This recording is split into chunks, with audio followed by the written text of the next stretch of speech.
Welcome back to Streamline Entertainment. It is Marvin speaking. Just a little bit more on the Jay Slater case connections.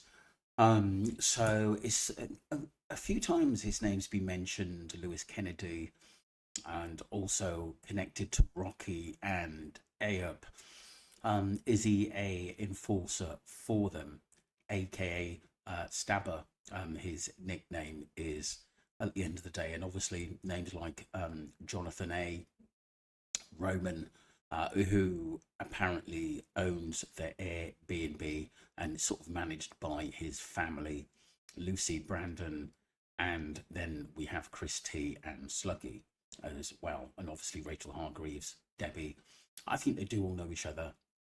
I think they've, if you look at the Facebook connections, and isn't it that Debbie's other son is still friends with Lucy online as well? And that is kind of bizarre, knowing that these people had something to do with his death, or it knows something that they are too scared, afraid to say. This is what I think, because they're working for bigger fish. I do think something got lost going backwards, but I also think it stems back from Jay's area, with possibly running up a debt with these people, or probably getting stuff on tick and not paying for it, or dealing with others, basically, and not getting it from tick.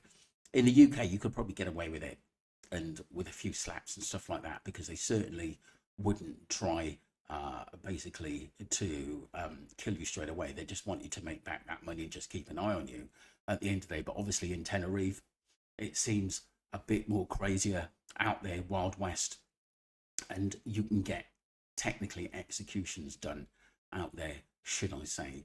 And I do think it's rough and ready, and I do think at the end of the day, if you mess with the wrong people over there, they're more likely to take your life, especially if it's over rugs, because you've got the Moroccans, you have different mafias, Italian mafia, Kosovan mafia.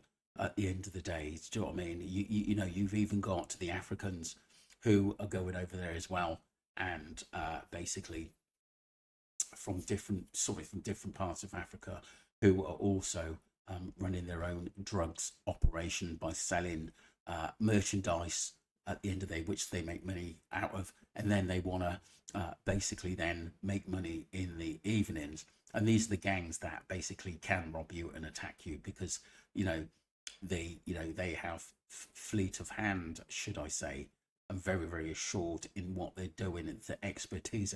You've heard so many stories of basically people who are actually knowing these people that do it, and they're giving them demos that always keep your bag on the front of you and never put your wallet in your back pocket, because it will go like crazy, and your phone as well.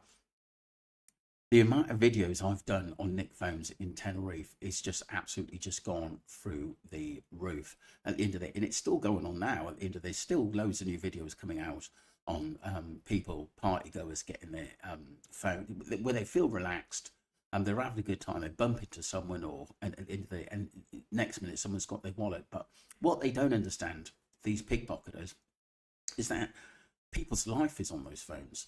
People's life are on their cards at the end of their life savings, or really important stuff for work and stuff like that as well.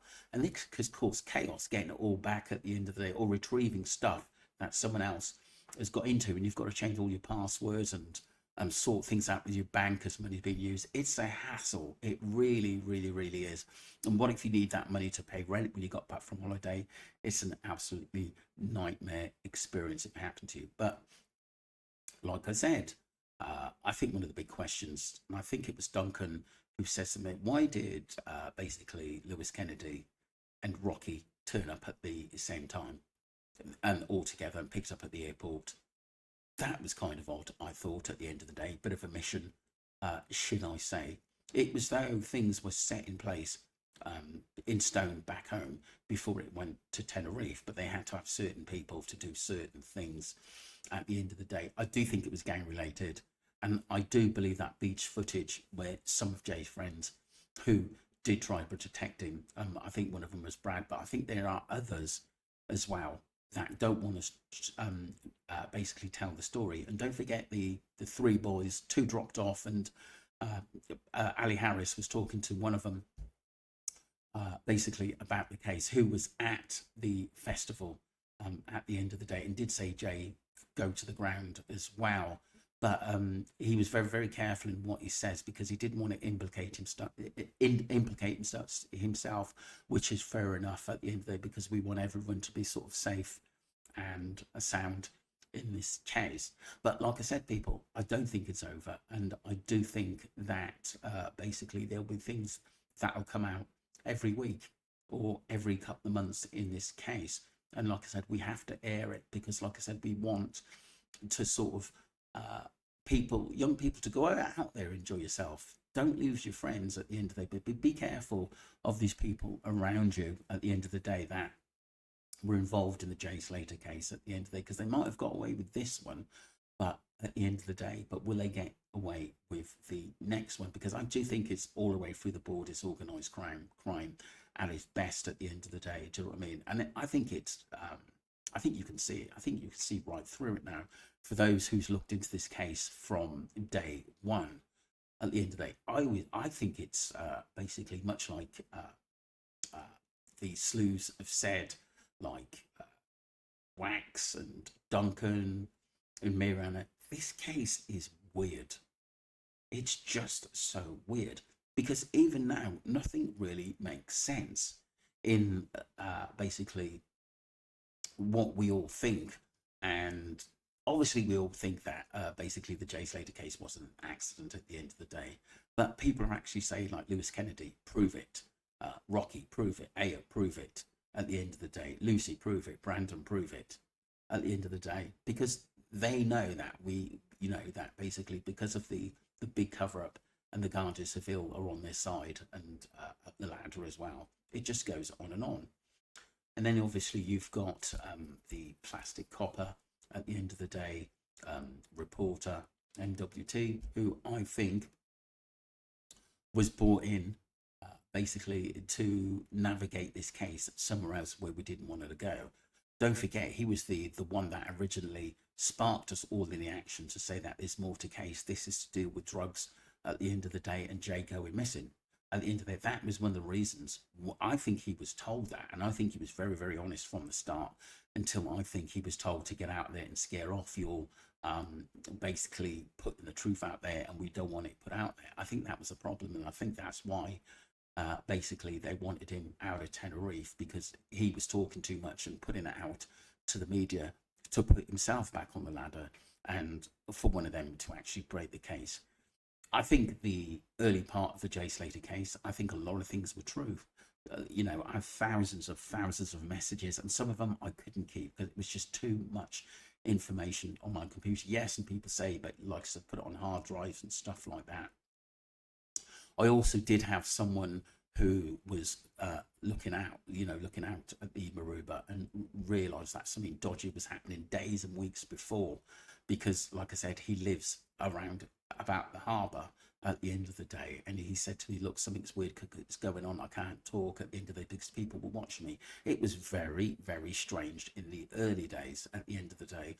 And then I had another woman basically naming people who were at the NRG festival, telling me the names of people that were friends or enemies against Jay at the end of the day, which were all on the other side, which was quite bizarre. At the end of the day, and she was naming them. She's and sending me pictures. That's such and such. This is such and such, and he does this and he does that. She knew everybody. At the end of the day, there was a lot of the Burnley lot there, in Manchester lot there as well. People up north, and also a few London boys as well, which are sort of big timers in this. At the end of the day, I do think it was a lot of big fish, and I do think Jay got involved with people that were supposed to look after him when things go wrong.